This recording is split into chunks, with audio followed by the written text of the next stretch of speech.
As temperatures in Baltimore reached 103 degrees on Thursday, Daniel Nicholson was hoping to catch a break. Nicholson is a self-described tire executive at a Howard Street Auto Service Center, and the truck parked outside meant it was time to make sure the business was fully stocked. Right now I'm in the process of unloading this truck, and I'm loading and unloading this truck with tires every day. That's what I do. When the truck is full, Nicholson finds himself unloading about 350 tires. On a normal day, it's a difficult task. On a 100-degree day, the job is flat out brutal. Brother, it's so hot I need a cold beer. That's what I really need.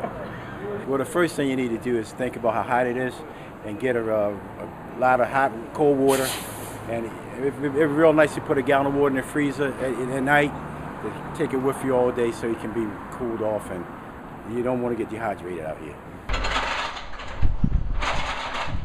Take a survey about the worst jobs to work in intense heat, and roofers would be near the top of the list. So when I found Jeff Jones and his crew from the Fick Brothers Roofing Company working at a church in East Baltimore, I wanted to find out what made that job so tough. It's rough. It's rough in all fields. It's really rough in this field. If it's 100 degrees here, it's 130, 140 up there. To get the real field temperature, Jeff challenged me to join him on the roof. And so I climbed up the side of 35 feet of scaffolding to join him at the top of St. Anne's Church. And yes, the heat up there was intense. The shinglers, they have the toughest job. I mean, you can't even put shingles on weather like this. They'll melt and they just scar up and deteriorate under the heat. Ralph and I were the masonry carpentry crew. We're grounding out all the bad joints, the failing joints in this chimney. We're getting ready to squirt the cement back in there with bags, like a baker's cooking bag.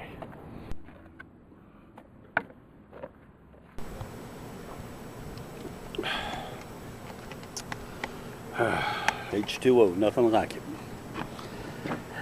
Up in North Baltimore, Kim Poling was working alongside her steaming hot dog cart just outside of Union Memorial Hospital.